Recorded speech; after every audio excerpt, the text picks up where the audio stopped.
Entonces ahora sí comencemos con nuestra clase, clase de la semana 11, en la que seguimos viendo esta serie de Fourier, pero estamos viendo todavía el marco teórico, una especie de resumen. Puse arriba en la primera pizarra el resumen. Me faltó una cosa bien importante. ¿Qué cosa importante ahí? Era que Φ1, Φ2, Φ3 hasta Φn eran vectores, pero eran ortogonales, ¿cierto? Entonces tal que el producto interno entre Φk y Φm, ese vale 0 si k distinto de m. Utilizar las letras K y M, no la letra I, porque la letra I a veces va a aparecer con números complejos. Entonces, índices K y M cualquiera, esas son bases ortogonales. Si esos vectores son ortogonales, las cosas que hay que recordar son que cuando un vector, hablábamos de vector, pero habíamos usado la letra F. ¿Por qué usábamos la letra F? Porque en nuestras series de Fourier lo que vamos a proyectar sobre espacios de dimensión finita van a ser funciones. Entonces las funciones, en este contexto, vistas como vectores. F es un vector, pero va a ser una función, obviamente. Entonces, si ese vector vive en el espacio engendrado por estos vectores Φ1 hasta Φn, entonces ese vector F se puede escribir como combinación lineal de los vectores de la base y los coeficientes, estos coeficientes tienen una formulita. La formulita es simplemente, ¿cómo se leía esa formulita en palabras? Se leía como que había que proyectar el vector f sobre cada uno de los elementos de la base. ¿Y qué significaba proyector? Proyectar significaba producto punto en Rn. Como aquí hay un producto interno, proyectar significa producto interno. ¿Producto interno de quién con quién? Producto interno del f, que estoy proyectando sobre los elementos de la base. Esto de aquí es proyección de f sobre la base. Ahora, aparecían siempre estos denominadores un poco molestosos. ¿Por qué razón? Porque no habíamos tomado en cuenta que la base fuese ortonormal y por lo tanto la norma de cada uno de los elementos de la base no vale necesariamente 1 y claro, cuando hagamos serie de Fourier esos elementos van a ser L, van a ser 2L y por lo tanto hay que estarlos considerando cada vez. No es conveniente en serie de Fourier que los vectores sean de norma 1, así que uno siempre tiene que ir por la norma del vector de la base al cuadrado. El P, ¿cómo lo habíamos llamado en la clase pasada? Esto lo habíamos dicho que era una especie de parásito, ¿cierto? Que muchas veces a uno no le gusta en álgebra lineal, el profesor de álgebra lineal seguramente no les vio ese parásito porque fue muy astuto y dijo tomemos bases ortonormales. Pero en serie de Fourier no siempre las bases son ortonormales, sí son ortogonales, entonces aparecen esos parásitos. Y también otra cosa interesante era que la norma de la f al cuadrado era una especie de Pitágoras. Como la f es combinación lineal de los vectores ortogonales, entonces la norma al cuadrado de la f, norma con el producto interno P, era simplemente la suma de las normas de cada uno de los coeficientes, de sus componentes. Y la norma al cuadrado de eso es el alfa al cuadrado por la norma de phi sub k al cuadrado. Esta de aquí, de hecho, tiene un nombre, se llama la famosa identidad de Parseval, que es útil, o sea, es simplemente una especie de, ¿qué habíamos dicho en triángulos?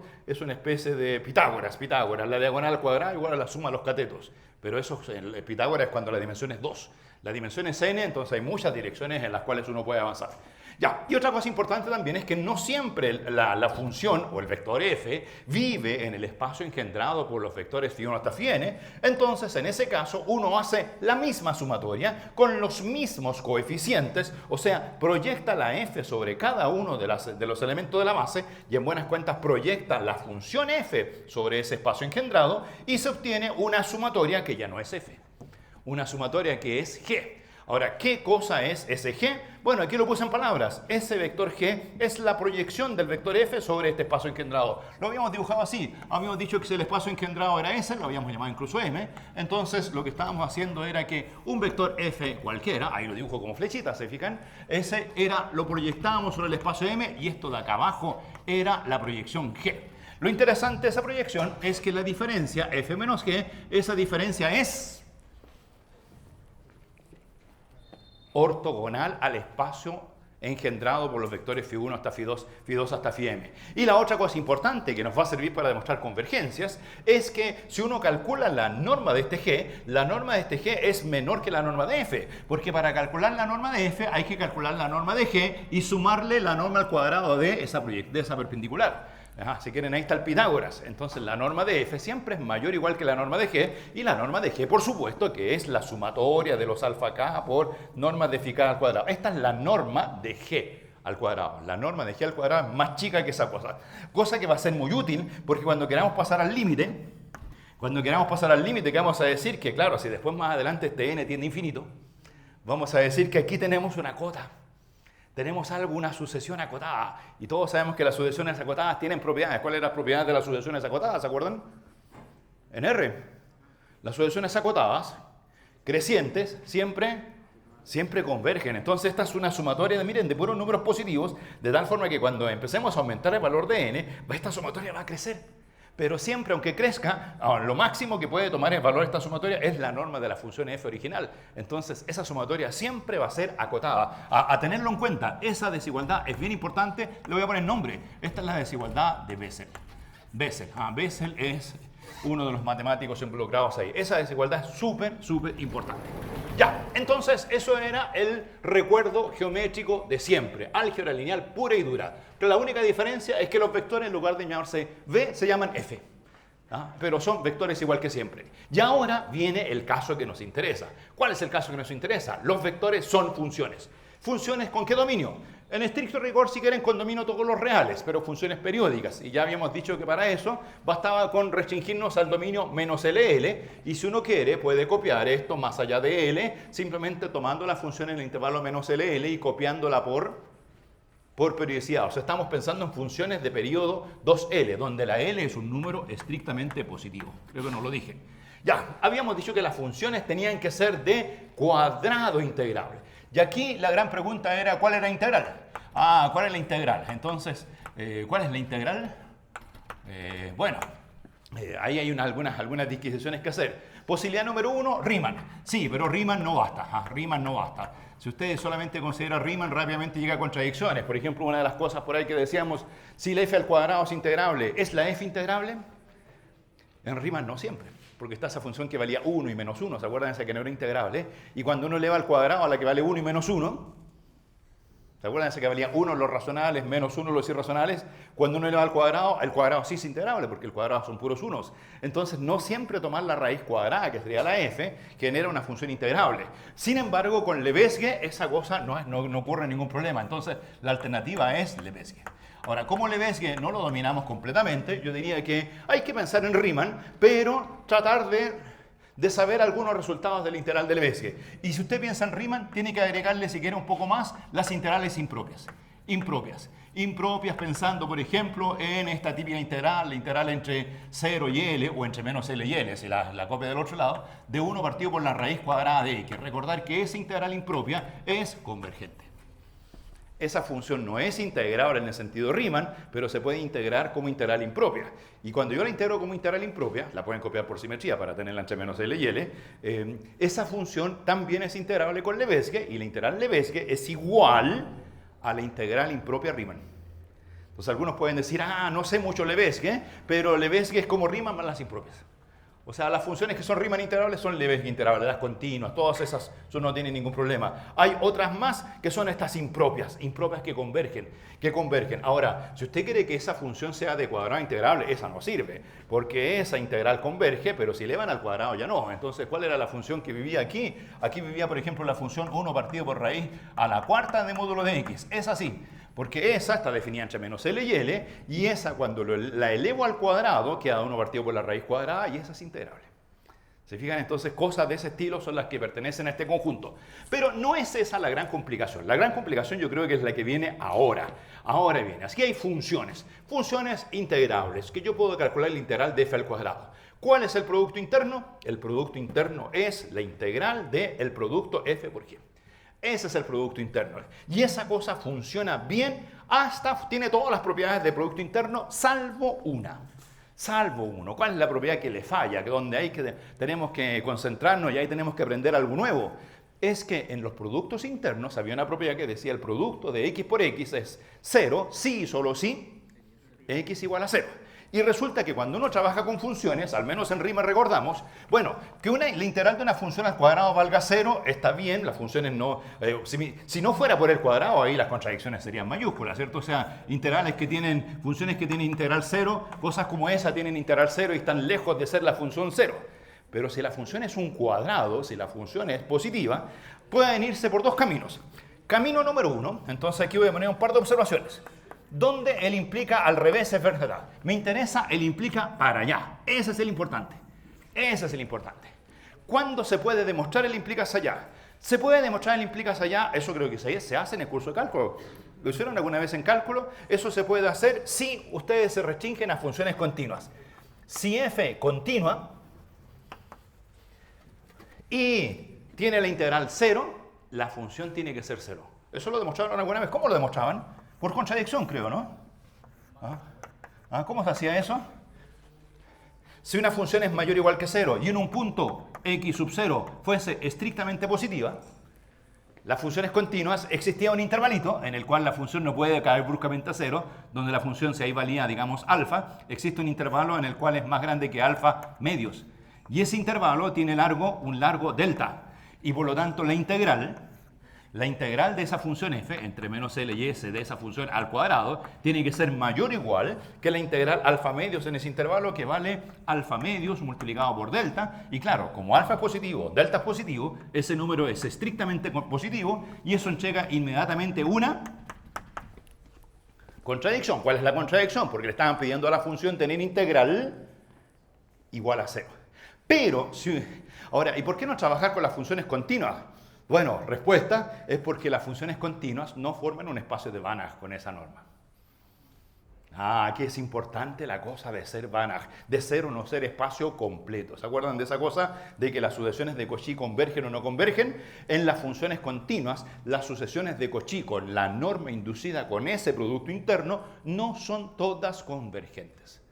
Entonces hay que trabajar en un espacio un poquito más grande. Sería como si en R uno se restringiera y trabajara solamente con ¿cuál era el equivalente en R del espacio que se parece a R pero que no es completo? Si uno se trabajara con los puros números racionales. Con los puros números racionales hay sucesiones de Cauchy que quieren converger a raíz cuadrada de 2 y a esos números irracionales feos. Entonces, como que aquí, si usted se restringe a puras funciones continuas, no funciona. Hay que ir más allá, hay que ir a todas las funciones integrables. Ahí sí el espacio puede ser Banach. Bueno, eso queda por demostrarse. Se puede probar, hay demostraciones que dicen que ese espacio no es un espacio de Banach. Entonces, ¿cuál es la segunda observación? Decir, bueno, trabajo con funciones cualquiera. F no continua. No continua. Pero ahí inmediatamente ustedes se acordarán que la función, haga un dibujo en la página siguiente, una función definida entre menos L y L, que vale 0 en todas partes, salvo en un punto, la que vale 0 ahí, 0 allá, salvo en un punto, esa función, ahora dejó de ser continua, al no ser continua, tiene la posibilidad de ser diferente de 0 en un punto y su integral vale 0. Entonces el implica no es cierto. Y de hecho puede ser más que eso. Pueden no solamente sacar un punto, pueden sacar 2 puntos, pueden sacar 3 puntos. ¿Cuántos puntos le pueden sacar a la función donde la función puede ser diferente de 0 de tal modo que la integral siga siendo 0? Entonces ahí depende de la teoría de integración. Si están trabajando con Riemann, se pueden sacar una cantidad finita de puntos. Numerable no, porque si saco numerables, por ejemplo, muevo todos los racionales, que son numerables, se forma la típica función que no es Riemann integrable. ¿Se acuerdan? La que en los racionales valía 1 y en los irracionales vale 0. Esa no es Riemann integrable.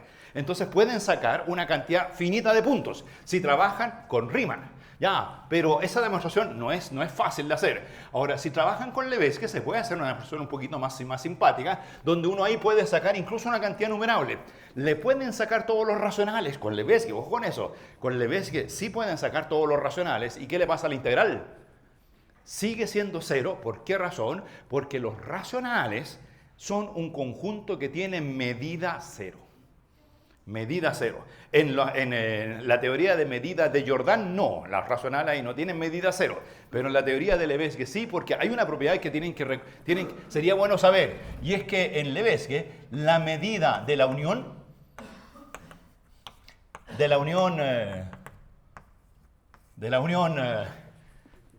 infinita de conjuntos disjuntos vale la sumatoria de todas las medidas. Esa es una propiedad demasiado bella en la teoría integral de Lebesgue. Entonces, esa cosa de que la medida de la unión infinita de conjuntos disjuntos es la sumatoria de las medidas, es la que permite demostrar que los puntos tienen medida cero.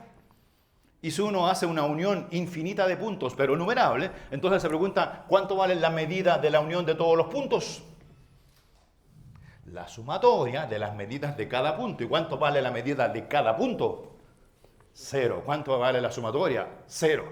Entonces, ya, ahí hay cosas un poquito más complicadas y les voy a decir cuál es el resultado que hay que saber a esas alturas. Se sabe que, voy a poner aquí, se sabe que si la integral entre menos L y L de f al cuadrado de x vale 0, entonces este se le implica que es cierto.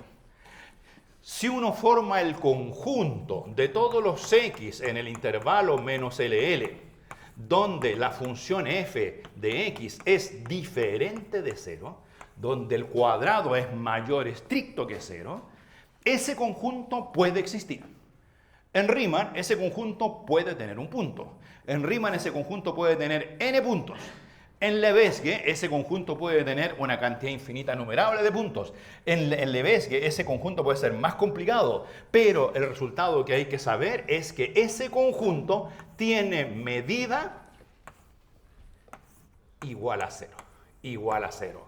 El conjunto donde la función es distinta de 0 no puede ser un conjunto demasiado complicado. Y es porque, bueno, en buenas cuentas, en Lebesgue las integrales se calculan como las sumatorias de las funciones por las medidas de los conjuntos. Si este conjunto tuviese medida positiva, la integral sería positiva. Entonces, eso es más o menos fácil de probar. Pero queda el siguiente problema. Entonces, ¿qué pasa con nuestro espacio vectorial? Nuestro producto interno no es producto interno. ¿Qué se puede hacer? Bueno, alternativa 1, salir arrancando, decir, busco otro producto interno. Pero el producto interno es demasiado útil. Es útil porque está atacando este problema de la serie de Fourier. Entonces lo que hay que hacer es pensarlo y darle una vuelta extra. Y la vuelta extra es que hay que cambiar el concepto de la igualdad a 0. Cuando nuestro concepto hasta hoy día de qué significa que una función sea igual a 0, ¿qué significa que una función? ¿Cuál es el concepto de que una función valga 0? ¿Que vale 0 en qué punto? En todos los puntos del dominio. Bueno, a partir de ahora lo que hay que hacer es relajar esa definición y decir, a partir de ahora voy a incorporar una nueva definición de ser igual a 0. Voy a decir que a partir de ahora una función va a ser igual a 0 cuando valga 0, salvo en una parte donde no vale 0. O sea, es como, ¿vale 0 o no vale 0? Ya, ok. Es una función que vale 0 o no, salvo en una parte, pero lo importante es que esa parte donde no vale 0 es una parte que tiene medida nula. Entonces, ¿dónde la función es igual a 0? En el complemento. ¿Y qué medida tiene el complemento? 2L. El intervalo tenía largo 2L, la medida del intervalo entre menos L y L es 2L. ¿Cuánto vale la medida del conjunto donde la función vale 0? 2L. ¿Cuánto vale la medida del conjunto donde la función podría no ser igual a 0? 0. ¿Qué significa eso? Eso es más complicado. A lo mejor, ¿qué significa eso? Por ejemplo, que pueden haber algunos puntos donde la función no valga 0. Por ejemplo, que puede haber una cantidad numerable de puntos donde la función no valga 0. Alguien va a decir, oiga, pero numerables son muchos, los racionales son muchos. Sí, pero los racionales desde el punto de vista de la integración tienen medida 0. Porque es la suma de las medidas de todos los puntos. Entonces los racionales tienen medida 0. ¿Y quiénes tienen medida distinto de 0? Los irracionales. Ellos tienen la medida 2L en el intervalo menos LL. Entonces hay una especie de ¿dónde vale 0? ¿Dónde no vale 0? ¿Quién gana? Gana el donde vale 0. Entonces vamos a decir que para que todo funcione conviene cambiar la definición de ser igual a 0. Entonces usaremos la siguiente definición. Usaremos la siguiente convención. Ahora, si quieren, cambiamos la notación. Podemos cambiar la notación. Vamos a decir que f es igual a 0. Ya, a algunos no les gusta porque ese f igual a 0 es el mismo de siempre. Entonces, algunos le ponen aquí con una advertencia. Con una advertencia. Vamos a decir que f es igual a 0 con una advertencia si ocurre que cuando el conjunto donde los f de x sean diferentes de 0, ese conjunto, el conjunto de los x tales que eso, ¿cierto? El conjunto de los x tales que eso, ¿cuál es la propiedad? Que donde f sea distinto de 0 tiene que ser un conjunto que tenga medida 0. Ahora, hay alguno que a lo mejor va a decir, aquí hay una cosa rara. Efectivamente, tiene razón, hay una cosa rara. ¿Habría que justificar matemáticamente? Sí, podríamos hacerlo. La forma de justificarlo es definir una relación de equivalencia. Decir, dos funciones son equivalentes, sí, solo sí, la diferencia vale 0, salvo en un conjunto de medida nula. Demostrar que sacó esa relación de equivalencia y en realidad, en lugar de trabajar con el espacio de las funciones, trabajar con el espacio de las clases de equivalencia. Pero cuando aparecen las clases de equivalencia, yo creo que eso apareció alguna vez, ¿dónde? En álgebra de primer semestre, ¿no? ¿Había alguna pregunta en un control con clases de equivalencias? ¿Qué media tenían esas preguntas? ¿Ah? Ya, como que cuando uno dice clases de equivalencia, la cosa rápidamente tiende a 1, tiende al mínimo, ¿cierto? Entonces, mejor no mencionar las clases de equivalencia y decir que aquí hay una cosa que se parece a las clases de equivalencia. En buenas cuentas, ¿qué significa que una función f pertenezca a la clase de equivalencia del 0? Significa que las funciones f y 0 están relacionados por la condición de que son iguales casi en todas partes, salvo en un conjunto que tiene medida 0. Y eso matemáticamente se usa muchísimo porque así se esconden las dificultades de las clases de equivalencia. Y la frase que uno pone acá al lado, esa que va entre comillas, dice f igual 0 y le pone la siguiente sigla, la sigla c punto, t punto, p punto. Y que todo el mundo lee como una función es igual a 0 casi en todo punto. Casi en todo punto, incluso puede decir cuál es el intervalo. En el intervalo menos LL. ¿Qué significa esta nueva notación? Si quieren le ponen 4 rayitas o le ponen bueno, si le ponen igual punto, como que ya estarían, le podrían poner F punto, 0 punto, y ahí estarían ya como pensando en... ¿Cuándo le ponían puntito a las cosas de arriba? En clases de equivalencia, ¿no? O le ponían corchetitos, ¿qué le ponían? Bueno, esa cuestión es la que hace que uno salga arrancando todo esto. Entonces uno puede decir, a partir de ahora vamos a decir que nuestra nueva convención para que esto sea un producto en punto es que las funciones van a valer 0, sí, casi no van a ser el 0 de siempre, sino van a ser un 0 relajado. ¿Qué significa el 0 relajado? Que pueden haber puntos donde la f no valga 0. Si el 0 es relajado, ¿qué significa la igualdad?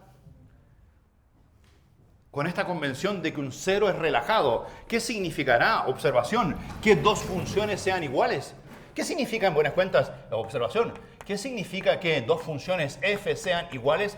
¿Cuál es nuestra definición típica? ¿Qué significa que dos funciones sean iguales? Que para todo x del dominio, f de x igual g de x. O si ustedes quieren, para todo x del dominio, f de x menos g de x igual a 0. ¿Cuál será la definición relajada?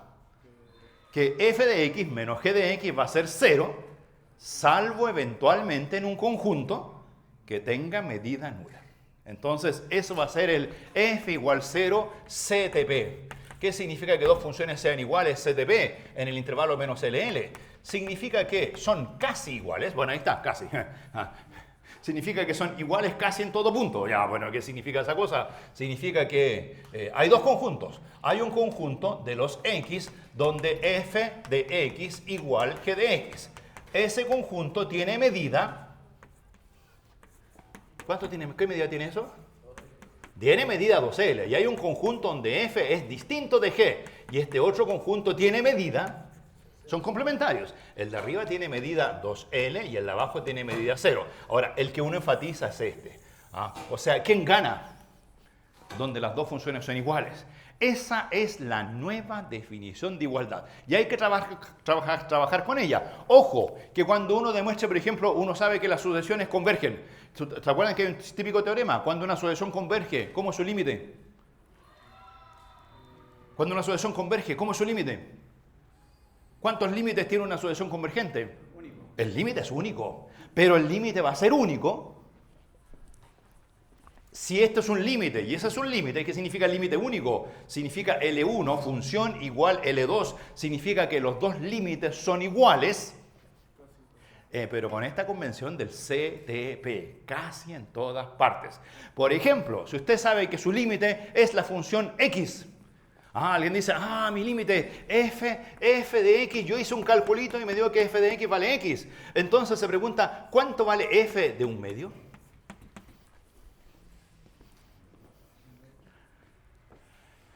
¿Cuál es la trampa? ¿Ven la trampa? Si dicen que la f es x, ¿cuánto vale f de un medio? ¿Cuál sería la trampa? Decir que f de un medio vale ¿cuánto? ¿Un medio? No. ¿Por qué? Porque estas dos coinciden casi en todas partes. O sea, pueden haber puntos en los cuales f de x no sea igual a x. Y ese punto podría ser el un medio. F de un medio podría perfectamente ser distinto de un medio porque justamente es en ese punto donde las dos funciones difieren. Son iguales casi en todas partes, pero no sé cuáles son esas partes donde puedan diferir. Entonces, cuando tenga esta igualdad CTP hay que tener cuidado. No puedo garantizar lo que pasa en un punto específico. Lo que yo sí puedo garantizar es que la integral de la f y la integral de la x van a ser la misma. Porque son igualdades en el sentido de esta integral que aparece aquí.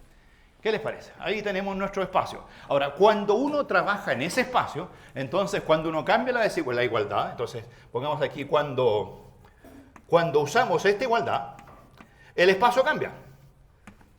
Cuando usamos esta igualdad, esta es la igualdad. ¿Cómo llaman esta igualdad? Usa esta igualdad, entre paréntesis, la típica igualdad, ¿cuál es la sigla? CTP. ¿Habían escuchado alguna vez del CTP? No confundir con otras siglas parecidas, ¿cierto? El casi en todas partes. Cuando uno tiene esa nueva igualdad de funciones, ahí nuestro producto interno pasa a ser producto interno en ese sentido. Y el espacio asociado, que en estricto rigor, claro, tienen razón los matemáticos, es un espacio de clases de funciones. El espacio ya no se llama B, sino que el espacio se llama L2. El espacio se llama L2. Cuando usamos esta igualdad, el espacio se llama L2 del intervalo menos LL. Y noten que puse L2 del intervalo menos LL y no puse intervalo cerrado. Bueno, tampoco podrían poner cerrado, podrían poner abierto. No me interesa lo que pasa en menos L y L. ¿Por qué razón? ¿Entienden la idea? No me interesa lo que pasa en menos L y L. ¿Por qué razón? Porque el punto menos L tiene medida cero. El punto L tiene medida cero. Y en realidad cuando uno conoce una función en este espacio, la conoce a nivel global. Conoce como su gráfico, pero eventualmente pueden haber algunos puntos que se disparen. ¿Ya? O sea, esa cuestión de que nunca estoy seguro de cuánto vale la función en un punto es cierta. Pero, por ejemplo, si me preguntan cuál es la energía, y la energía es la integral de f al cuadrado, esa cosa es única. La integral de una función de este espacio es única porque aunque yo cambie unos puntos, la integral no cambia. Esa es la gracia de esta integral. Ya, ese espacio L2. Entonces, ¿qué es L2? L2 es el espacio, voy a poner aquí menos LL, es el espacio de las funciones f que van de menos LL en R, que son de cuadrado integrable, por eso el 2. También existe el L3, el L4 en la teoría en matemáticas, pero es cuando las funciones son integrables al cubo o a la cuarta. Estas son las de cuadrado integrable. Cuadrado integrable con la igualdad CTP. Esa cosa es súper importante, con igualdad CTP. O sea, las funciones no las puedo caracterizar punto a punto, se caracterizan solo a nivel global. Y en este espacio, la norma de una función f cualquiera, la norma L2, que lo voy a poner norma 2, en este espacio es la integral de la función f al cuadrado. La integral entre menos L y L de f al cuadrado de x, y a esa cosa hay que tomarle la raíz cuadrada, por supuesto. Esa de hecho es la norma al cuadrado, que viene del producto interno. O sea, esto de aquí es igual al producto entre la función f y la función f al cuadrado. Ya. Y me queda un espacio aquí. ¿Qué se sabe extra? Pongamos punto. Este espacio es... ¿Por qué no trabajamos con las continuas? ¿Por qué no trabajamos con las continuas? Porque ese de allá no era completo. Entonces, este espacio de acá es completo, es completo, es completo. ¿Y cuáles son los apellidos de completo? O sea, es un Banach. ¿Vieron alguna vez qué significa la palabra Banach, espacio de Banach? Un espacio de Banach es simplemente un espacio vectorial donde hay una norma y donde las sucesiones de Cauchy todas convergen. Ya, es Banach. Pero además, este espacio no solamente es de Banach, también es de Hilbert. Ah, ¿eso lo vieron alguna vez? No, ni siquiera los que hicimos varias variables juntos lo vimos. ¿Qué son los de Hilbert? Son como los de Banach, pero donde la norma viene de un producto interno. Como esta norma viene de un producto interno, entonces el espacio se llama un poquito más que de Banach, de Hilbert. Y la gracia del producto interno es que está la geometría detrás. Las proyecciones, las ortogonalidades, los ángulos y esas cosas que vimos en la pizarra de la izquierda. Este es un espacio de Banach. Hay alguno que podría haber dicho, oye, me gustaban mucho las continuas. Y las continuas tenían el gran defecto de no ser Banach. Bueno, si quieren, aquí les puedo hacer el siguiente resumen. Las continuas son equivalentes a los racionales. Y este espacio L2 es equivalente a R. ¿Alguna vez vieron cómo se puede trabajar con los racionales y los reales? Si usted solamente conociera los racionales, ¿saben cómo a partir de los racionales generar a los reales? Hay una teoría que permite completar los espacios, que dado el espacio de los números racionales, uno les hace algo y ahí genera un nuevo espacio que son los números reales. Esa misma teoría se la pueden aplicar a las funciones continuas con esa norma y cuando ustedes completan las funciones continuas con esa norma, se llega al espacio L2. L2 es el espacio completado de las continuas con la norma, esta norma. Donde allá no era espacio de Banach y acá sí es espacio de Banach. Por todos lados se llega a lo mismo. Así que inevitablemente a estas alturas sería bueno, último curso de matemáticas, aprender qué significa esa cosa. O sea, existen unos espacios raros. En este caso el espacio raro es L2. ¿Y en qué se diferencia con los otros espacios típicos? Bueno, es que la integral, se calcula la integral al cuadrado y que existe esta igualdad, que no es la igualdad de siempre, sino que la igualdad es la CTP, la clase en todas partes. ¿Les parece? Ojo con los resultados, que a veces uno va a tener ese tipo de cosas. Ya, entonces en este espacio tenemos que hacer toda esa cosa geométrica y ahora viene la idea de poner una base. Este espacio tiene una base. Hay una base. Hay un conjunto que es ortogonal. Entonces, si quieren aparte, proposición,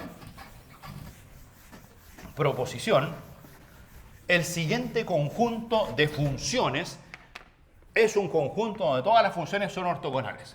Proposición. ¿Cuál es el conjunto? Bueno, hay muchos conjuntos que son ortogonales, pero aquí el que le interesa a la serie de Fourier es el conjunto formado por las siguientes funciones. Primera función, la función 1. ¿A qué se parece eso? Se parece a Taylor. ¿Cuáles son las funciones en Taylor? 1. ¿Después cuál viene? X, o X menos X barra cuadrado, X menos X barra al cubo, etc. Bueno, aquí la primera es 1, y las que siguen son trigonométricas. Coseno de n pi x partido por L. Funciones que son periódicas de periodo 2L. Recuerden que las funciones coseno a secas son periódicas de periodo 2pi. Entonces, cuando uno hace el cambio de variable, en lugar de poner pi por x, en lugar de poner coseno de nx, pone coseno de nx y multiplica por pi partido por L, cambia el periodo para que no sea de periodo 2pi, sino que sea de periodo 2L. Estas son periódicas de periodo 2L. Y después seno de n pi x partido por L, donde la variable n varía desde n igual 1 hasta... Uy, disculpen esto que es... Desde n igual 1 hasta infinito. Ese conjunto es un conjunto ortogonal. Es ortogonal. No estoy diciendo que sea una base, solamente es un conjunto ortogonal. ¿Qué significa que sea ortogonal? Los productos puntos entre todos los vectores mutuos valen 0. ¿Por qué la n no va desde 0 en adelante? Bueno, se podría haber puesto n igual. De hecho, este de aquí como que ese 1 pinta para n igual 0, ¿lo ven? ¿Lo ven? Que si uno un coseno pusiera n igual 0, se obtendría esa. Pero ¿por qué no se pone n igual 0? Porque aquí el seno quedaría la función 0, y la función 0 como que no aporta mucho en todas estas cosas, entonces por eso uno separa el 0 y deja los cosenos desde n igual 1 en adelante y los senos de n pi x partido por L desde n igual 1 en adelante. Ya, demostración. Es ortogonal con el producto en L2, ¿cierto? Con ese producto allá. Con el producto interno de L2 menos L. Ese producto que escribimos allá abajo. Ya, demostración. ¿Cuántas funciones hay aquí? Bueno, ahí hay una. ¿Cuántas funciones hay acá? Si quieren voy a escribir la lista. Aquí está la función coseno de pi x partido por L. Está la función coseno de 2 pi x partido por L. Está la función coseno de 3 pi x partido por L. Solamente para tener una idea, etc. ¿Cuáles más están? Está seno de pi x partido por L. Están seno de 2 pi x partido por L. Están seno de 3 pi x partido por L, etc. Hasta infinito. ¿Qué significa demostrar que son ortogonales? Bueno, y aquí está la pura función 1, ya la escribo ahí. Entonces hay que demostrar que, primero, que la función 1 es ortogonal con esa. La función 1 es ortogonal con esa. La función 1 es ortogonal con esa. La función 1 es ortogonal con todos los cosenos trigonométricos. La función 1 es ortogonal a todos los senos trigonométricos.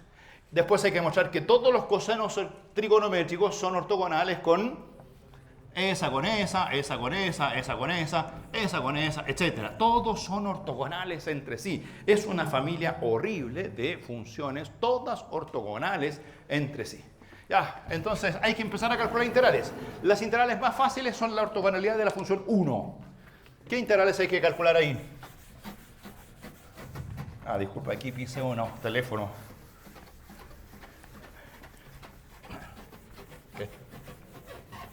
Ya, la integral de la función 1. ¿Qué integral es esa? ¿1 por cuánto? 1 por seno, 1 por coseno ¿de cuánto? De lo que ustedes quieran. Entonces, primero, la integral entre menos L y L de la función 1 multiplicado por la función coseno de n pi x partido por L de x. Esa integral es directa porque la primitiva de coseno vale 0. Entonces, esta simplemente es seno de n pi x partido por L partido por n pi partido por L. Ya, pero esa constante no importa para nada. Eso se evalúa entre menos L y L. Ya, ¿cuánto da eso? Hay que evaluar. Ahora, ¿por qué no era 0 a priori? Porque era una función par. Una función par entre menos L y L puede dar cualquier cosa. Pero cuando uno la evalúa aquí, ¿cuánto queda este seno evaluado en L? Queda seno de n pi L partido por L, o sea, seno de n pi. Y el seno de n pi vale... El seno de n pi vale... vale 0. Vale 0. Y después queda seno de n pi con menos L, o sea, queda seno de menos n pi. ¿Se simplifica algo? No, no se simplifica nada. Menos n pi, porque la función seno es impar, así que ese menos sale fuera, queda más, partido por, no tengo idea, pero lo importante es que seno de n pi vale 0. Se terminó. Esa de ahí está lista. La función 1 es ortogonal con todos los cosenos. La función 1 es ortogonal con todos los senos. Esa creo que es fácil. Esa es llegar y decir que sí al tiro. 0. Listo, se terminó. ¿Por qué? Porque la función seno es impar. Y la integral de una función impar en un intervalo de largo entre menos L y L, justamente por eso lo hicimos entre menos L y L, para que algunos cálculos se simplificaran. Entonces, cualquier integral impar, esa es simplemente 0. ¿Cuáles son las integrales que son importantes? Las pares. De hecho, alguien podría haber dicho la de arriba, por ser par es... ¿Cómo es la integral de una función par? ¿2 veces la integral entre 0 y L? Podrían haber dicho que 2 veces la integral entre 0 y L, y efectivamente aquí va el 2. Ven, hay 1, y este menos con menos... 2, pero salvo que era 2 veces 0. Así que el 2 veces 0 se simplificó. Perfecto, la función 1 es ortogonal con todas esas. Después, las funciones cosenos son ortogonales con las funciones senos. Esa creo que también es gratis. Aquí el que le puse menos 1 era menos LL. La integral de menos L a L de coseno de n pi x partido por L por seno de m pi x partido por L. Un valor de n cualquiera y un valor de m cualquiera. O sea, la coseno de 1 por seno de 2, coseno de 1 por seno de 3, coseno de 3 por seno de 1, todos los productos. Estos valen inmediatamente 0. ¿Por qué? Par por impar. Impar, así que esa función es impar, inmediatamente todo se muere. ¿Cuáles son las que no son triviales? Las de quién con quién. También tienen que dar 0, o sea, ortogonales, todas son ortogonales. La función, o sea, dije, es ortogonal con, esto está listo, ticket. Demostrado. También ortogonal con seno, no puse las rayas, pero demostrado. Los cosenos con senos ortogonales, pero también son ortogonales esa con esa. Seno contra seno, seno de x contra seno de 2x, esa con esa, todas. La coseno con esa, o sea, todas. Ah, entonces esas faltan. Ojo, todas son ortogonales contra todas. Ah, ¿se dan cuenta cuántas funciones hay ahí? Una cantidad gigantesca de funciones. Son todas ortogonales contra todas. Ya, hagamos la del coseno con coseno. ¿Cómo se hace esa? Integral de menos L a L de coseno de n pi x partido por L multiplicado por coseno de m. La ortogonalidad es si n distinto de m. ¿Y qué pasa si n igual a m? Ahí estoy multiplicando la función coseno por sí misma y estoy calculando la integral de coseno al cuadrado y ahí vamos a estar calculando la norma de la función coseno al cuadrado. ¿Se fijan? Entonces ya, coseno de n pi x partido por L por coseno de m pi x partido por L. Entonces, dos cálculos, les interesa. Cuando m igual n, para calcular la norma de la función coseno, que va a ser importante en los desarrollos que siguen, y n distinto de m, hay que demostrar que ahí la integral vale 0.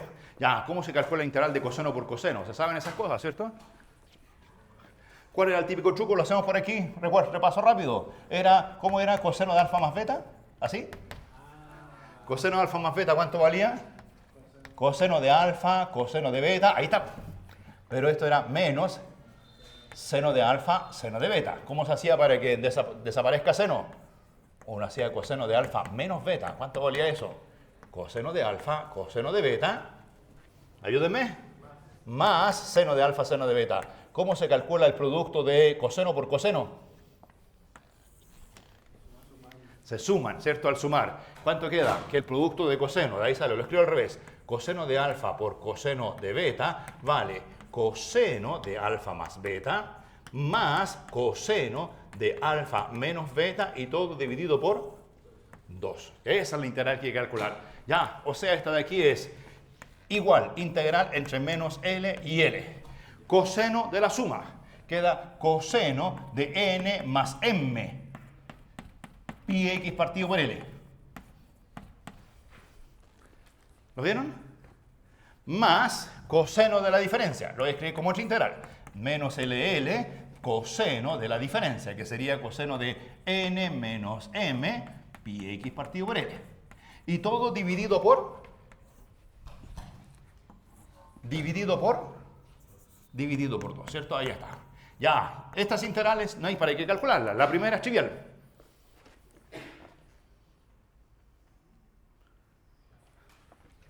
La primera es trivial, ya se les olvidó. Ahí la calculamos la primera, ¿no? Bueno, aquí la calculamos para n, pero ahora hay cosas de hacer el cambio de variable en lugar de n y dice n más m, que esto era válido para todo n, así que en particular para n más m. Esa integral se muere. Esa de ahí vale 0. Y solo queda esta otra, y esta otra también la calculamos, porque la función coseno es par, así que me da lo mismo que n sea más grande que m o m más grande que n. Entonces la calculamos si n es distinto de m. Si n es distinto de m, aquí también hay un coseno de algo veces pi x partido por L, y esta integral también vale 0. Entonces esta integral vale 0 si n distinto de m. Ya, ¿y si n igual a m?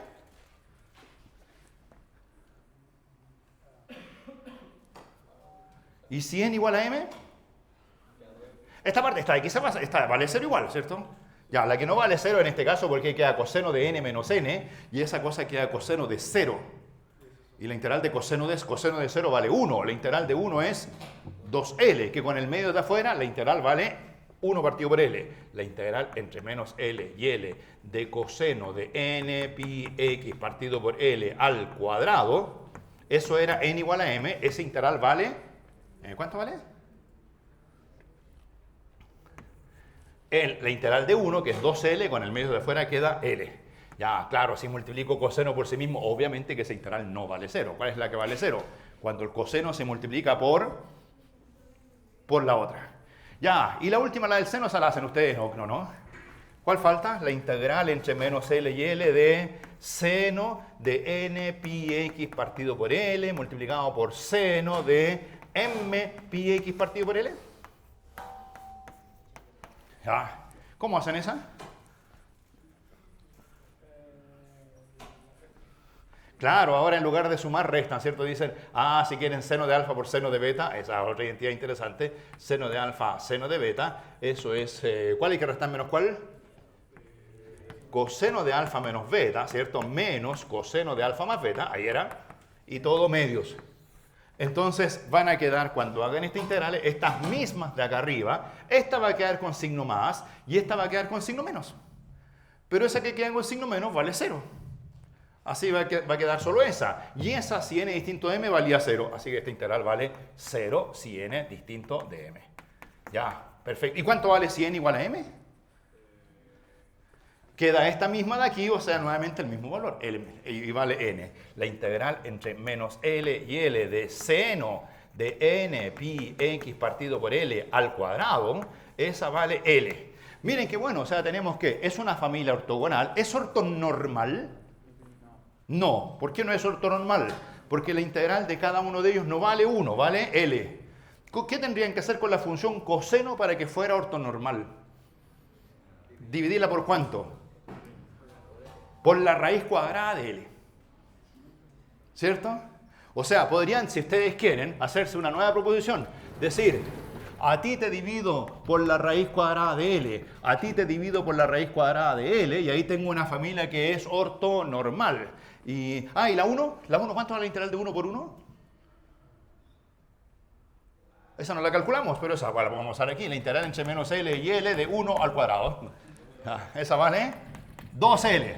Entonces, ¿por cuánto habría que dividir el 1 para que diera ortonormal? Partido por raíz de 2L.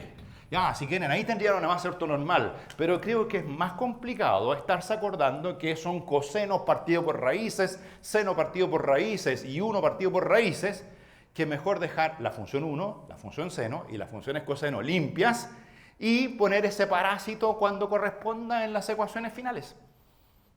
Quieran multiplicar por la norma al cuadrado, o sea, lo que va a haber que hacer es multiplicar a veces o dividir por la constante L, va a haber que dividir por la constante L o dividir por la constante 2L. Entonces, lo normal es dejar esta familia tal como está, así como así, así como así, así como así, y hacer las divisiones.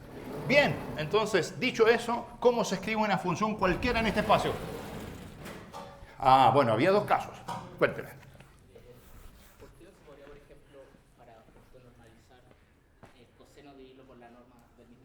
Eso es lo que estaba diciendo, y la norma era raíz de L. Claro, es porque esa raíz de L es... O sea, estar dividiendo cada rato por raíz de L creo que es más engorroso que dividir por L cuando corresponda. ¿Te fijas? Entonces, al final uno sumando y restando las dificultades, prefiero dejar la base como ortogonal y en algún instante cuando corresponda multiplicamos o dividimos por la norma al cuadrado. Porque la norma al cuadrado, ojo con eso, la norma al cuadrado no es L al cuadrado. La norma al cuadrado es... L o 2L. ¿Cuál es la que vale 2L? La de la constante 1, ¿cierto? ¿Y cuál es la que vale L? La del coseno y la del seno. ¿Y para qué valor de n? ¿Para qué valor de n esas normas valen L? Todos tienen la misma norma. O sea, ¿se dan cuenta ustedes que cuando el n va creciendo, la función seno tiene más oscilaciones? Y uno podría pensar que esas oscilaciones generan algo en esa norma. No generan nada. ¿Y por qué? Pues, ¿cómo será posible que independientemente del valor de n, esa n que está ahí, de esa n que está ahí, esta norma valga L y esta otra norma al cuadrado también valga L? Bueno, creo que la explicación estaba en el primer año del curso de la facultad, cuando uno decía que la integral de coseno cuadrado y la integral de seno cuadrado eran iguales cuando uno las calculaba en múltiplos de intervalos de largo pi medios. Y como aquí esos intervalos cumplen esa propiedad, esta integral es igual que esta. Pero en lugar de calcular una o calcular la otra, lo que uno astutamente hacía en primer año era calcular la suma de las dos, porque seno cuadrado más coseno cuadrado vale siempre 1. Entonces, en realidad, cuando usted calcula la integral de esa más esa, ahí se obtiene la integral de 1 que vale 2L. Como las dos son iguales, ¿cuánto vale cada una de ellas? Por separado, L y L. Ahí están las integrales de las funciones al cuadrado. Ya, entonces, ahora hagamos un poco de álgebra lineal. Digamos que defino el espacio M, que es el espacio engendrado por las funciones 1, coseno de n pi x partido por L,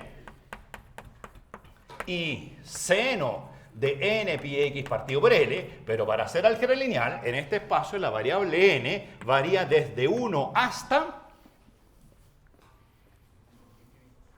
Bueno, la proposición de allá es válido para todo n, pero en realidad cuando uno hace álgebra lineal tiene que limitarse a dimensión finita. Entonces la variable n varía desde 1 hasta n grande. Y este es el espacio, si quieren, n grande. ¿De qué dimensión es ese espacio? ¿De qué dimensión es ese espacio? Ah, bueno, hay n funciones seno, hay n funciones coseno y la constante. En total hay... Voy a escribirle aquí. La dimensión de este espacio M índice n es 2n más 1. Ahí están las funciones que son L y entre sí. Senos, ¿cuántos senos hay? Hay n aquí. ¿Cuántos hay ahí? N. Súmenlas. 1, 2, 3, 4, 5, etc. Aquí suma. Eso más esa suman n. Y este 1, una sola vez. ¿Cierto? O sea, obvio, no, a ver, es que a lo mejor mi notación no es muy buena. No es que ese 1 se repita con 1 para n igual 1, 1 para n igual 2, 1 para n igual 3 y me digan que hay 3n funciones. No, ese 1 una sola vez. Y solamente donde dice n chica, la n chica se mueve entre 1 y n. Entonces ahí están las dos n más 1 funciones.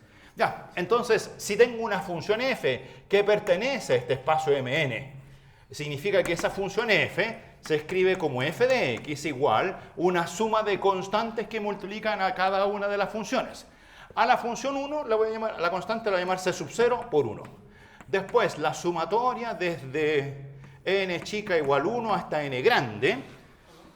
A las funciones coseno digo que las voy a multiplicar por a sub n coseno de n pi x partido por l. Y las funciones seno las voy a multiplicar por b sub n seno de n pi x partido por l. Ahora, todo lo que estoy poniendo aquí son puras notaciones, pero esto ya lo hicimos. Ya lo hicimos en nuestra pizarra 1 de recuerdo en la clase anterior también, que era cuando teníamos una base. Ahora, lo que en general esta cosa la anotábamos así, phi 1, phi 2, phi 3 hasta phi... Ya, si quiere le pongo aquí 2n más 1. ¿Se fijan? Esas son las viejas funciones, donde ahora las funciones tienen nombre y apellido. ¿Cuál es la función? La primera función, 1. ¿Cuál es la segunda? ¿Cuál es la primera función? 1. ¿Cuál es la que le sigue? Coseno de pi x partido por l. ¿Cuál le sigue? Bueno, ahí depende cuál sea el orden. Digamos que la que le sigue después coseno de 2 pi x partido por l, coseno de 3 pi x partido por l, hasta coseno de n grande veces pi x partido por l. Después siguen senos, etc. Ya, si una función vive en ese espacio, están esas constantes. ¿Cuánto valían las constantes? Es cosa de copiar y pegar. Díctenme, ¿cuánto vale c sub 0? Que es la proyección de la f sobre la función 1. ¿Cómo se proyectaba la función f sobre la función 1? ¿Se acuerdan? El producto interno entre la f y la 1. ¿Qué significa producto interno entre la f y la 1? Integral de menos l a l de f de x de x. Ahí está el producto entre la función f y la función 1. Y eso había que dividirlo por algo. Había que dividirlo por ¿cuánto? ¿Cuál era el parásito que quedaba? Dividido por la norma al cuadrado de la función 1. Pero la norma al cuadrado de la función 1 vale 2l. Ahí está. Producto interno de f por 1. Si quieren le puedo poner ahí el multiplicado por 1. Pero obviamente multiplicado por 1 no se escribe. ¿Cuánto valen los a sub n? Era el producto interno entre la f y ¿quién ahora? Entre la función f y la función que corresponde. La phi correspondiente, que en este caso es coseno. ¿Coseno de cuánto? Coseno de n pi x partido por l. Ahí está el producto. ¿Dividido por cuánto? El parásito. La integral del coseno al cuadrado. Y la integral del coseno al cuadrado ya vimos que valía l. Así que queda 1 partido por l. Ya, ¿cuánto valen las constantes b sub n? Ya, 1 partido por L, lo puse al tiro. ¿Qué es el 1 partido por L? La integral de quién al cuadrado. Del seno al cuadrado. Del seno, aquí le puse el paréntesis por allá. En realidad quería poner el paréntesis ahí. Entonces aquí pongo f de x se integra multiplicado producto punto con seno de n pi x partido por L de x. Ahí tienen todas sus fórmulas. Esta fórmula del Bn es válida para todo n mayor o igual que 1. La fórmula de la n es válida para todo n mayor o igual que 1. Ahora, lo que suele uno rápidamente mirar es ver que el C sub 0 se parece al A.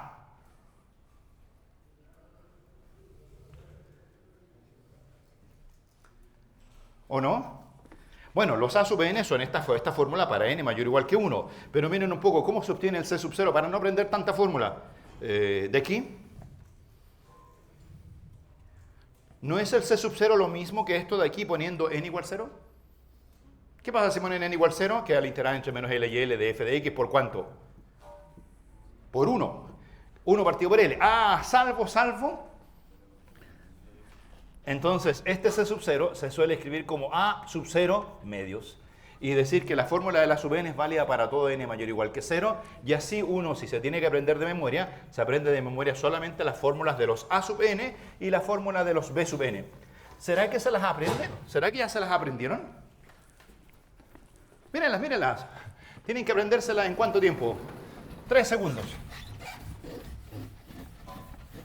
¿Entienden de dónde venían las fórmulas? ¿De dónde venían? De hacer producto punto entre quién y quién. Entre la f y los elementos de la base. Lo que pasa es que los elementos de la base eran la función 1, la función es coseno y la función es seno. Por eso es el producto de f por 1, de f por coseno y de f por seno. Y cada vez dividiendo por la norma al cuadrado del vector que corresponda. Entonces, esas fórmulas no son tan complicadas de aprender. Y yo diría que, bueno, si me piden que les ponga un formulario, les puedo poner un formulario en el control 3, va a ser esto, ¿cierto? Pero yo creo que, al menos hoy día, podríamos trabajar sin un formulario. ¿Cómo no nos vamos a acordar de esas fórmulas hoy día? Hagamos un ejemplo. Espérate, no, antes de hacer un ejemplo requiero algo más.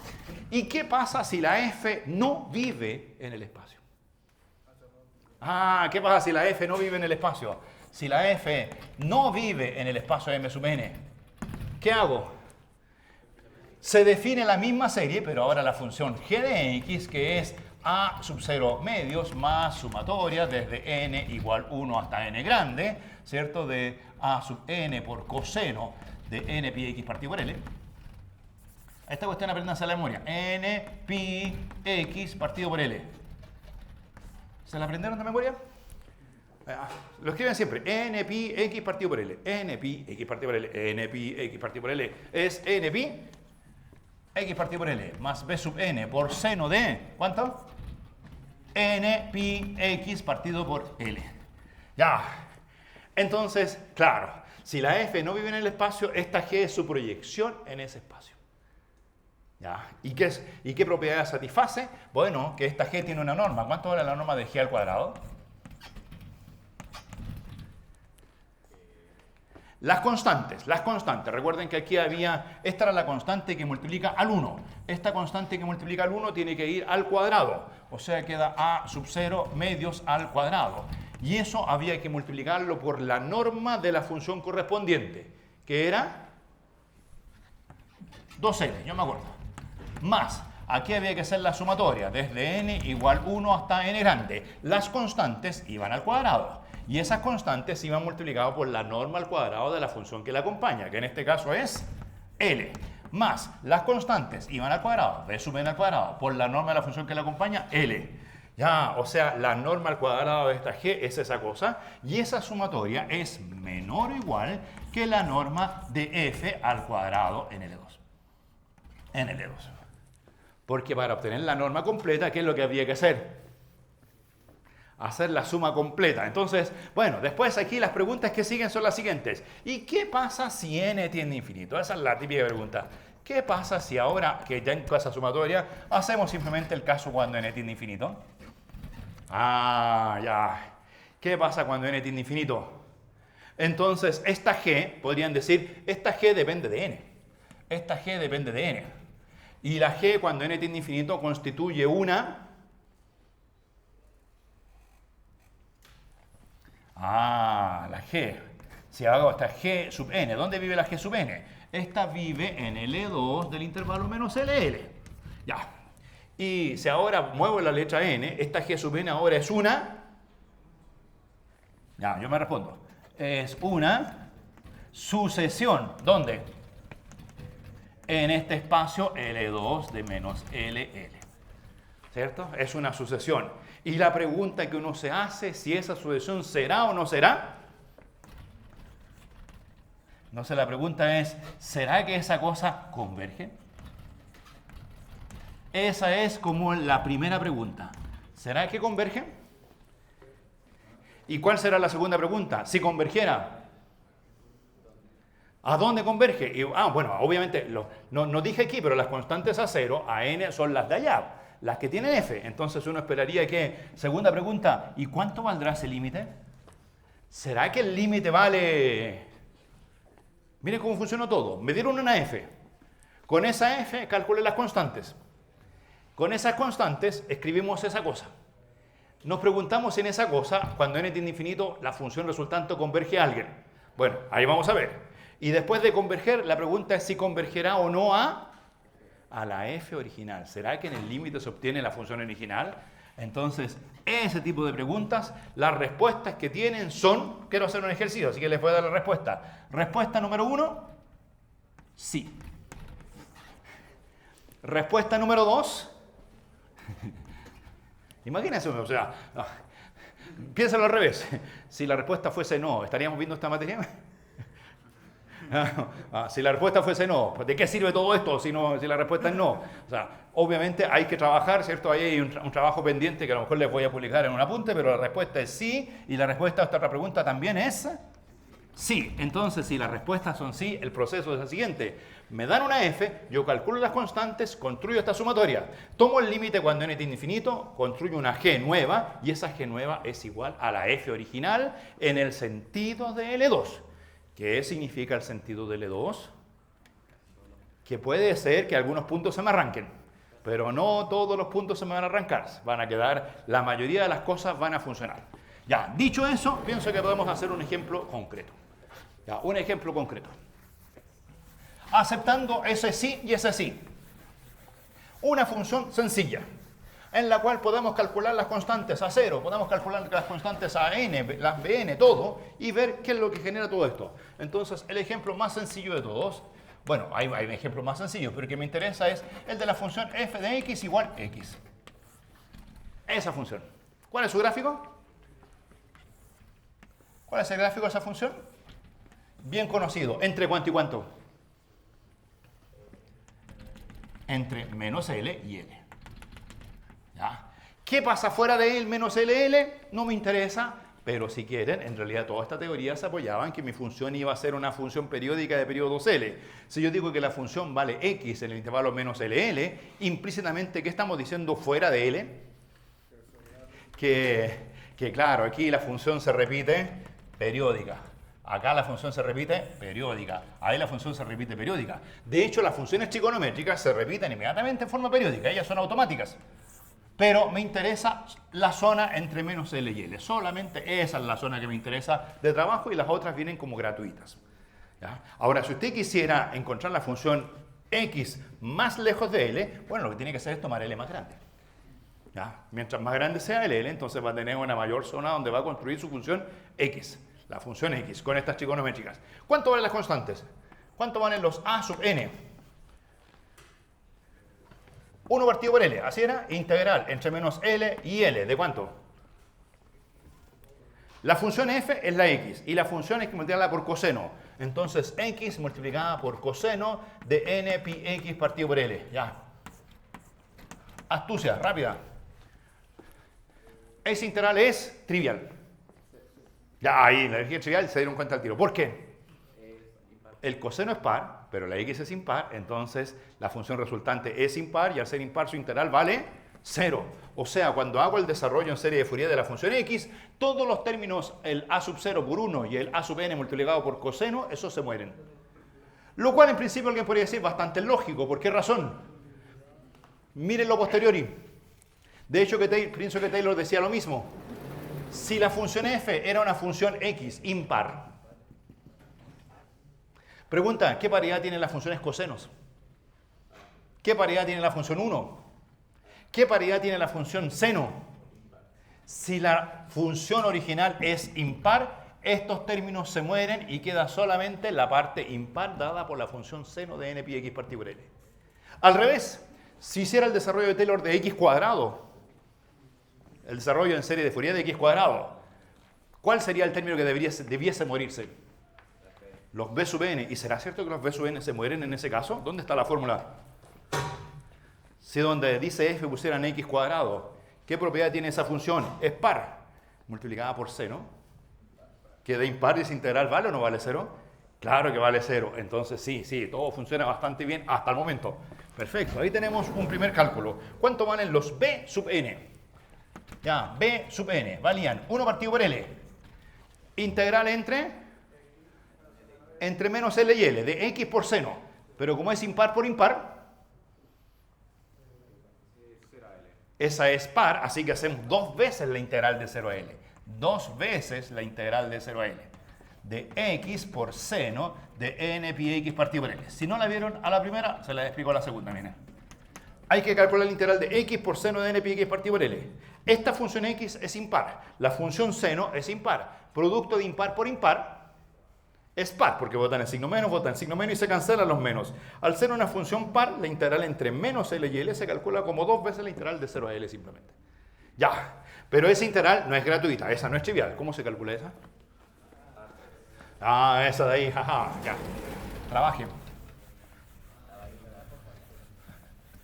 ¿Qué decían? ¿En qué curso estamos? Hay que hacer calculitos. ¿Hay prueba hoy día? No. Así que cánsense, calcúlenla. El jueves les voy a hacer ejercicios y el jueves hago yo los ejercicios, ustedes descansan. Pero ahora se pueden cansar, calcúlenla. Ya, denle. Les doy un minuto para que me digan cuánto vale. Tú también, mientras tanto. M sub n no es espacio vectorial. ¿Quién? M sub n. M sub n sí es un espacio vectorial porque es el espacio engendrado por esas funciones. Pero entonces, ¿por qué las funciones convergen fuera? Los espacios vectoriales son cerrados, por lo que entiendo. Porque cuando tú cambias el valor de n, te estás moviendo en distintos espacios. M sub n es un espacio. De hecho, esa n de ahí es una n. Esta n de aquí es una n mayúscula. Esa es un espacio de dimensión 2n más 1. Cuando cambias el valor de n, la g sub n, esta que vive en mn, significa que la G5 vive en M5, pero la G6 vive en M6, y la G7 en M7, y la G8 en M8, etc. Entonces, son sucesiones que van viviendo en distintos espacios. Y de hecho, si miran, los primeros sumandos son siempre los mismos.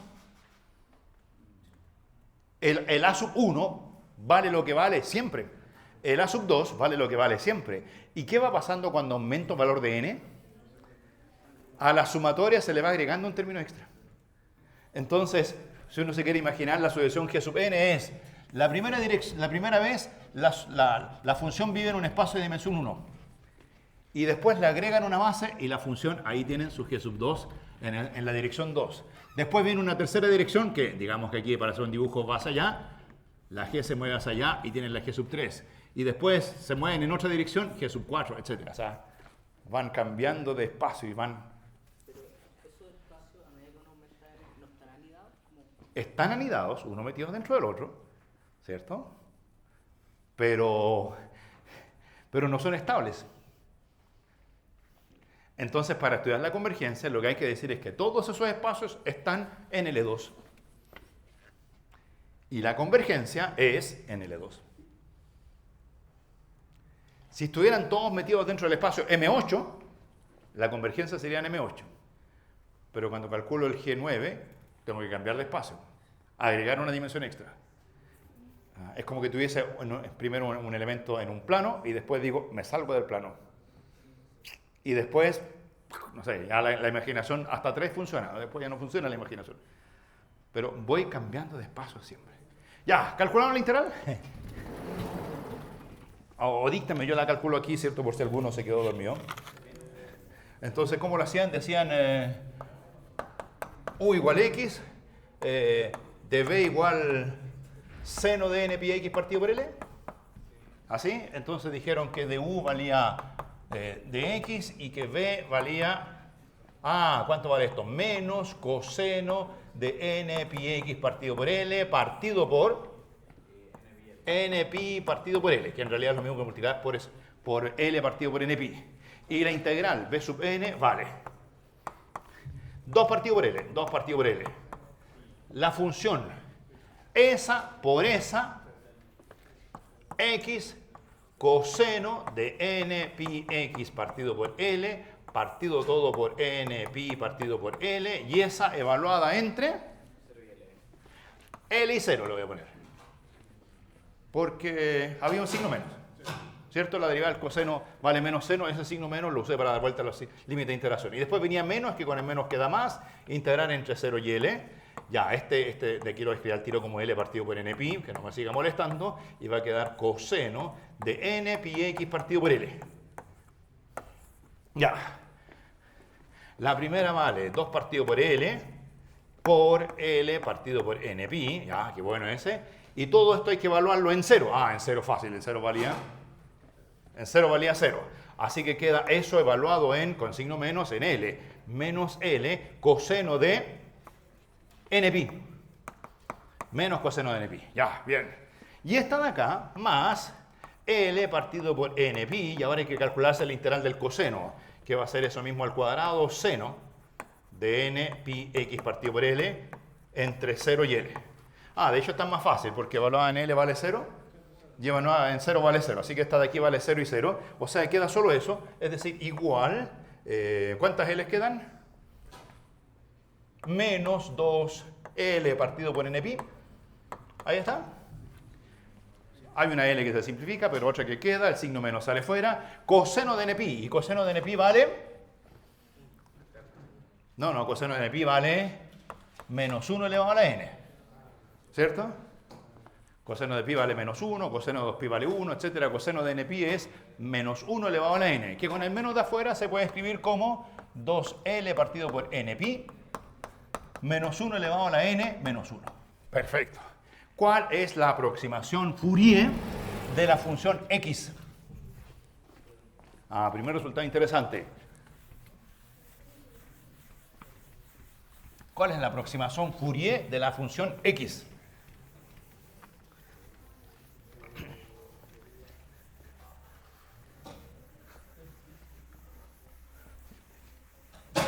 Ya, entonces, bueno, según esto, la serie de Fourier de x es, entonces, x, si todo esto convergiese, si pudiese tomar el límite cuando n tiende a infinito, x sería el límite cuando n tiende a infinito, es decir, sumatoria desde n igual 1 hasta infinito, de los b sub n. ¿Quiénes son los b sub n? 2L partido por n pi menos 1 elevado a la n menos 1. Y eso tendría que ir multiplicando a seno de n pi x partido por L. N pi x partido por L. Ya, ahí tienen su igualdad.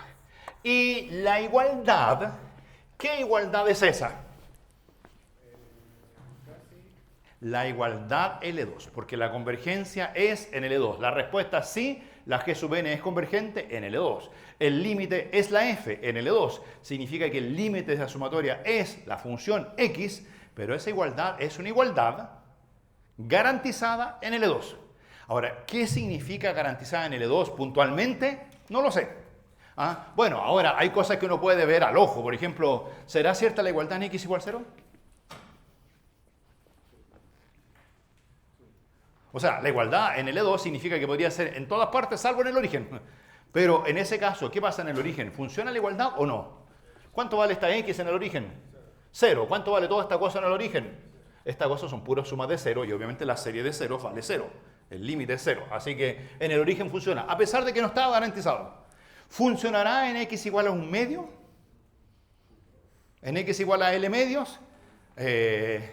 En estricto rigor por el momento no lo sé, pero les voy a mostrar en la próxima clase que sí. Ahora, lo que sí podemos garantizar hoy día es que si esta función en L2 tiene ese desarrollo, su integral al cuadrado, su norma al cuadrado, es la suma de estos coeficientes al cuadrado multiplicado por las normas de eso. Ya, entonces podríamos decir, la norma de la función x al cuadrado en este espacio L2 es la sumatoria desde n igual 1 hasta infinito de estos coeficientes al cuadrado. Es decir, ¿cuánto queda eso? 4L cuadrado partido por n cuadrado, pi cuadrado, multiplicado por la norma al cuadrado de esas funcioncitas que valían. ¿Cuánto valía la norma de las funciones senos? Era el integral de seno cuadrado, ¿se acuerdan? Esas valían, aquí ese es el más complicado que hay que aprenderse, vale L, esa cosa vale L. O sea, esa sumatoria, la sumatoria de 4L al cubo partido por n cuadrado pi cuadrado, sería esa norma. ¿Y cuánto vale la norma de la función x? X en el intervalo menos LL es la integral entre menos L y L de x cuadrado de x. Esa es la norma de la función al cuadrado. La función es x, hay que elevarla al cuadrado, x cuadrado, integrar entre menos L y L. ¿Par o impar? Par, así que calculamos 2 veces la integral entre 0 y L solamente de x cuadrado de x. Y eso es lo mismo que 2 veces la integral de x cuadrado entre 0 y L vale. La primitiva es x cubo tercios, como hay que evaluarla en L, queda L cubo tercios. 2 veces L cubo tercios. Ya, miren qué simpático, aquí hay una sumatoria. Ahora, ¿hay cosas que se pueden simplificar? L al cubo, miren, L al cubo. Bueno, esta suma vale lo de allá, pero ahora, sacando cosas interesantes, ese L al cubo se puede simplificar. Creo que el 4 lo puedo pasar dividiendo, el pi cuadrado se puede pasar multiplicando, y queda el super resultado que alguna vez habíamos anunciado. La sumatoria desde n igual 1 hasta infinito. ¿Quién queda realmente? Este de aquí se simplificó. El 4 partido por pi cuadrado, pásenlo del otro lado. ¿Y queda qué sumatoria? La suma de los 1 partido por n cuadrado. ¿Qué les parece? Ya, y esa suma de los 1 partido por n cuadrado, ¿cuánto es la suma de los 1 partido por n cuadrado? Nadie sabía. Les habían contado. Ahora la podemos calcular. Ahí está. ¿Y cuánto queda? Bueno, ese pi cuadrado pasa al frente, entonces queda pi al cuadrado. Ahí está, pi al cuadrado. El 4 pasa dividiendo y queda el 2 tercios. O sea, 2 tercios partido por 4, o sea, ese 2 se va con ese 4, queda 2. Es decir, pi al cuadrado, sextos. Ahí está el super resultado. La suma de los recíprocos de los cuadrados vale pi cuadrado sextos. ¿De dónde viene? ¿Qué hicimos para llegar hasta aquí? Bueno, es unas cosas medias raras, pero lo que hemos hecho es, agarramos una función dada, la función x, la proyectamos en esta base ortogonal, formada por senos y cosenos, escribimos su ecuación de norma, sabemos que la norma de la función original es igual a la suma, esas cosas que eran cosas como Pitágoras en los espacios cuando habían bases ortogonales.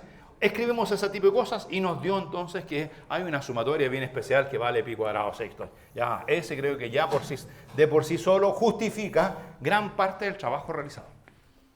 ¿Les parece? Gran parte del trabajo realizado. Ahora, solo queda pendiente una cosa. La pregunta es, ok, la convergencia L2 parece que por ahí está más o menos resuelta, hay un poco de teoría, que hay unas sucesiones que son de Cauchy, que sí convergen y que el límite sí es F, ya, eso me la voy a saltar. Pero la convergencia en L2 es un poquito pobre porque a nivel de norma se ve bien. O sea, esta igualdad aquí es una igualdad de verdad. Aquí no hay igualdad CTP. La igualdad CTP era cuando ustedes hablaban de un X cualquiera. Cuando calculan la integral a la izquierda y la integral a la derecha son iguales, porque esa es la gracia del CTP, que las integrales son las mismas, sin que las funciones necesariamente sean las mismas cosas, pueden tener algunas variaciones.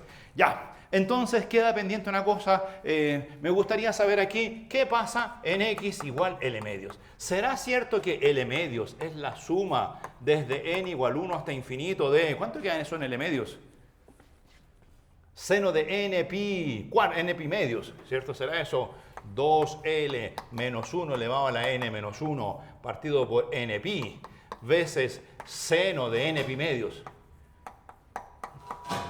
¿Cuánto vale el seno de n pi medios? Depende si n par o impar. Para n par vale 0. Y para n par vale menos 1 elevado a, ¿cierto? Ahí hay que ver si es que el número es impar de la forma 2k más 1. O sea, aquí hay una sumatoria simpática, pero Esa sumatoria la podríamos calcular, pero lo que yo no sé hoy día es si esa igualdad será o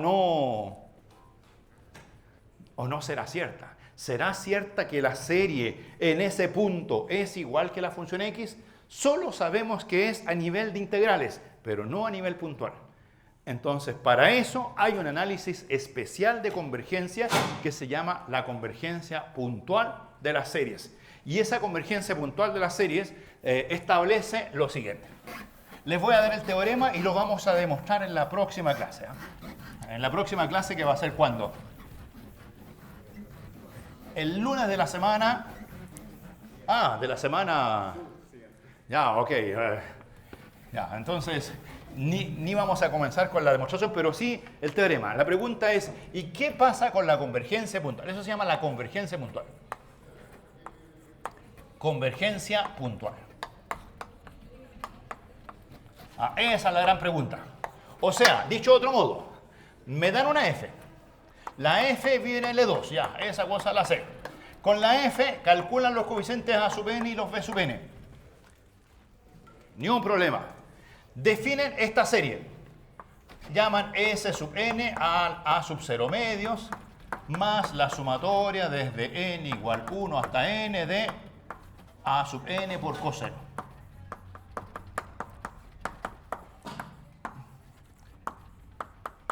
Ya.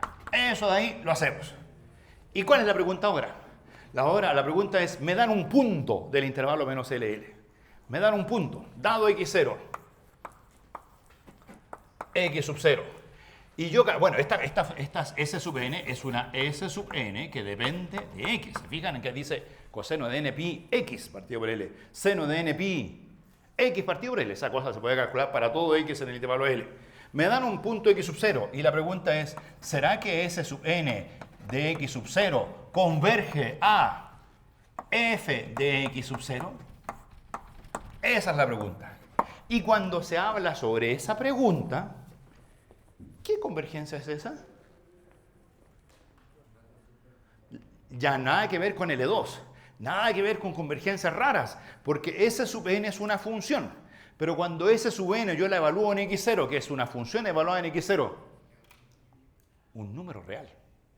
S sub n de x sub 0 es un número real. Y si cambiamos el valor de n, bueno, es una sucesión de números reales. La pregunta es si esa sucesión de números reales converge o no converge al número real f de x0. ¿Ya? Ahí está la pregunta. Ya, y la respuesta a esa pregunta es la siguiente. O sea, una de las respuestas esta es una pregunta complicada. Ojo que esta pregunta tiene varias respuestas. Hay una respuesta que es no, y hay mucha gente que ha encontrado respuestas no a esta. Ahora, la respuesta es sí, si se cumplen las siguientes hipótesis. Entonces, sí. Primero, el f de x0. Si el f de x0 no es continuo en x0, es raro saber lo que significa f de x0.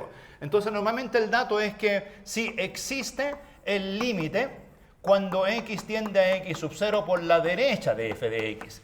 Y a ese límite normalmente lo llaman f en x sub 0 más. Supongan que el límite por la derecha en el punto existe. También existe el límite por la izquierda. Cuando se aproximan a x0 por la izquierda de f de x, y a ese lo llaman f de x sub 0 menos. Incluso eso funciona en los casos x sub 0 L igual L y menos L, pensando en que cuando están en L, el límite por la derecha es... hay que mirar el periodo que sigue para saber cuál es el límite por la derecha. Por ejemplo, la función de arriba, la menos xx. ¿Existen esos límites? Díganme ustedes cuánto valen esos límites.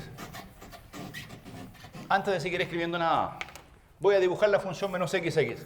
La función x, ahí está, entre menos L y L. Me paro en L medios. ¿Existe el límite por la derecha? ¿Cuánto vale el límite por la derecha en L medios? L medios. ¿Existe el límite por la izquierda?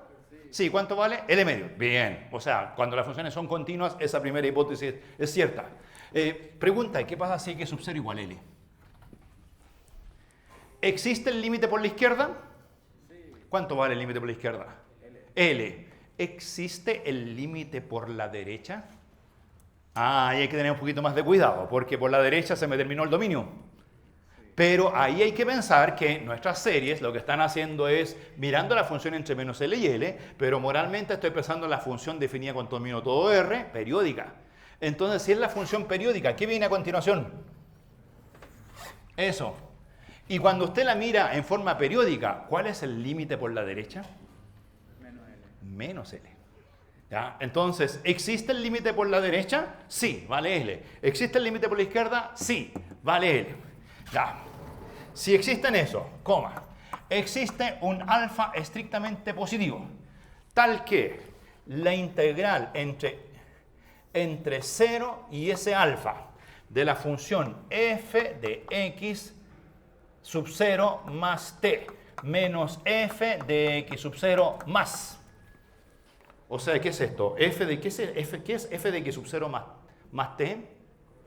Significa que calculo la función a la derecha de x sub 0 a una distancia t. Le resto su límite. Eso es como la derivada. Y divido por t. ¿Ya? Le tomo módulo, digo. Si esa cosa, calculo esa integral. Si esa integral existe. Y también existe la otra. ¿Cuál es la otra? La integral entre 0 y también alfa de... Por el otro lado. Por el otro lado es f de x sub 0 menos t menos f de x sub 0 menos partido por t módulo de t. Si esas integrales son acotadas. Esa hipótesis es media rara. Pero en esa hipótesis se ve algo parecido a la derivada, ¿o no? ¿Ven el f de x más h menos f de x partido por h? Pero no es f de x más h. Bueno, sí es f de x más h, pero no es f de x, es f del límite por la derecha. O sea, en buenas cuentas es, me paro en L, la función en L es discontinua, pero aquí tiene un límite. Miro a la derecha, ¿es derivable? Miro a la izquierda, ¿es derivable? La función no es derivable porque tiene discontinuidades. Bueno, si eso es así, entonces la convergencia es la siguiente. ¿Dónde la vamos a anotar? La voy a anotar aquí porque tenía unas preguntas que hacer acá en esta serie que ahora podemos responder. En ese caso, con esas condiciones raras de abajo, la serie sí converge. S sub n de x sub 0 converge a...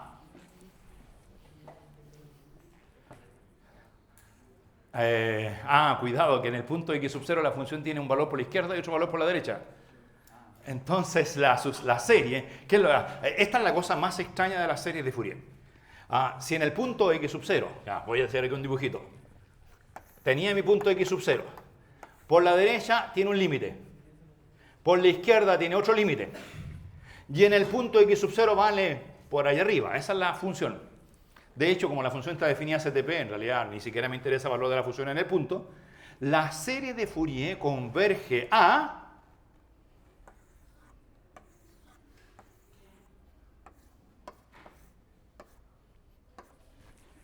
al valor medio entre el límite por la izquierda y el valor por la derecha. Converge a f por la izquierda más f por la derecha medios.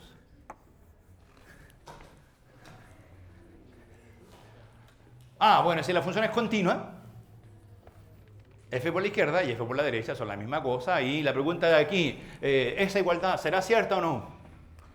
Suponiendo que ese teorema lo hemos demostrado, respuesta, sí. Pero si en lugar de tomar L medios, toman L y se preguntan cuánto vale esto en L, de hecho ahí evalúen cuánto vale toda esa cosa en L. ¿Será cierto que L es la serie desde 1 hasta infinito de, ¿cuánto era? 2L menos 1 elevado a la n menos 1 partido por npi veces seno de npi. ¿NPi? No. ¿Y cuánto vale seno de NPi? 0. El límite de la suma no es L. El límite de la suma vale 0. ¿Y qué es eso? ¿Por qué vale 0? Bueno, ¿qué dice? ¿Contradice eso al teorema? No, porque si uno mira bien lo que pasa en L la función tiene dos valores, lo ven ahí arriba. El valor por la izquierda es L, el valor por la derecha es menos L. Y según ese teorema, ¿cuánto converge la serie? Al valor medio entre el L y el menos L, que vale exactamente 0. La función esa, si usted quiere graficar el límite es este. Es esa función y aquí vale 0. Hasta ahí. Después aquí es esa función hasta ahí. Después vale 0. Después vuelve a ser esa función, etc. Ese es el teorema más importante, diría yo, de la convergencia de la serie de Fourier, que me dice qué pasa con los valores puntuales de la serie. La serie converge moralmente al valor medio. Y si la función, ya nos vamos, pero al tiro, así como la gente que utiliza la serie de Fourier dice, mira los osciloscopios, las funciones que están estudiando, dice, mi función que estoy estudiando es esa. Esa es la función que estoy estudiando. Entonces dice, lo que hay que hacer es serie de Fourier. ¿Qué va a hacer la serie de Fourier? ¿Cuánto va a converger? ¿A eso hasta dónde? Hasta ahí. ¿A eso hasta dónde? Hasta ahí. ¿Y qué le va a pasar en el punto de transición? Valor medio. No sé si el valor medio está en 0. Valor medio vale en 0. Las series de Fourier recuperan la señal original, pero tienen pequeñas diferencias en algunos puntos. Alguien me va a decir, ¿y cómo es posible que no sea lo mismo en algunos puntos? Ahí me acuerdo de mi famosa igualdad CTP. Se fijan, en esos puntos falla. Ya, hay otras señales típicas que ven en los osciloscopios. Los eléctricos hacen estas cosas. Miran señales y ven que las cosas son así. Si son así, ¿a dónde converge la serie Fourier? La serie de Fourier recupera exactamente todos los valores de la función. Porque en todos los puntos la función es continua, valor por la izquierda y valor por la derecha son la misma cosa. Ya, y el típico que uno a veces hace en las pruebas. En las pruebas, por ejemplo, dice, tomen la función coseno y después cópienla de nuevo, así como puros cosenos, y generen esa función coseno. Ya, uno diría, trivial, ¿cierto? Porque como es coseno, debería ser todas las constantes iguales a 1 salvo una. Pues no, la serie es bastante complicada porque la serie converge a coseno, pero ahí converge a los valores medios por la izquierda y por la derecha. Cada vez que hay discontinuidades, aparece esa cosa de los valores medios. Ahora, cuando no hay convergencia, cuando esas integrales feas de allá abajo, cuando la función tiene como derivadas que explotan, ¿se fijan?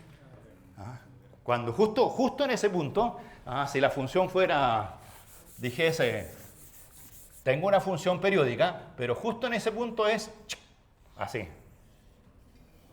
Donde ahí la derivada es vertical, allí podría ocurrir que la serie no converja. Ahora depende de cómo sean esas tendencias, esos límites podrían dar infinitos. Ya, sería todo, se nos pasa un poquito la hora, pero creo que, dado que nos vamos a ver en 2 semanas más, algo de esto recuerden de aquí a esas 2 semanas más.